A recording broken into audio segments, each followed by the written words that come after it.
సుమారు 2 సంవత్సరాలుగా పీవీ సింధు పని అయిపోయిందా, ఇక పెద్ద టైటిల్ని గెలవలేదా అనే వార్తలు వినిపిస్తున్నాయి. కానీ అదే పీవీ సింధు ఈరోజు ప్రపంచానికే ఒక గొప్ప సమాధానం చెప్పింది. జపాన్ గడ్డ మీద జపాన్ స్టార్ ప్లేయర్ అయినటువంటి అకానే యమగూచిని ఓడించి జపాన్ ఓపెన్ టైటిల్ను గెలిచిన తొలి భారతీయ మహిళగా చరిత్ర సృష్టించిందనమాట. ఈ విజయం ఒక ట్రోఫీ కాదు, ఇది ఒక బలమైన కంబ్యాక్. జపాన్ ఓపెన్ సాధారణమైన టోర్నమెంట్ కాదు, ఇది ప్రపంచ బ్యాడ్మింటన్లోనే అత్యంత ప్రతిష్టాత్మకమైన BWF సూపర్ 750లో టోర్నమెంట్లలో ఒకటి.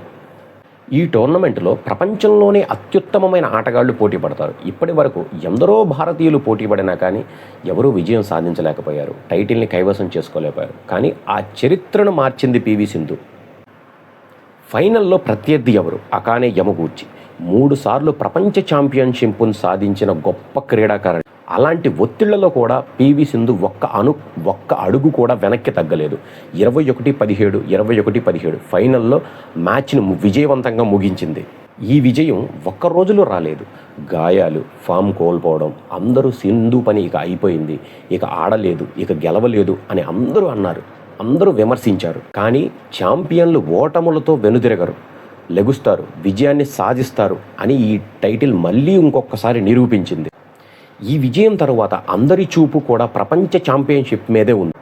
ఇప్పుడు ఈ టైటిల్ ఆమెలోని ఆత్మవిశ్వాసాన్ని చాలా పెంచుతుంది. కానీ భారత ప్రజలందరూ కూడా ఇప్పుడు ఒక పెద్ద టైటిల్ కోసం చాలా ఎదురు చూస్తున్నారు. ఒక విషయం మాత్రం నిజం, ఛాంపియన్లను ఎప్పుడు కూడా తక్కువ అంచనా వేయకూడదు. పడిపోవడం ఓటమి కాదు, మళ్ళీ లెగవకపోవడమే ఓటమి అని పీవీ సింధు మళ్ళీ ఇంకొకసారి బలంగా నిరూపించింది. మీకు పీవీ సింధు ఇచ్చిన కంబ్యాక్ ఎలా అనిపించింది? కామెంట్లో తెలియజేయండి. ఇలాంటి విశ్లేషణాత్మకమైన వీడియోల కోసం ఛానల్ని సబ్స్క్రైబ్ చేసుకోండి. Thank you.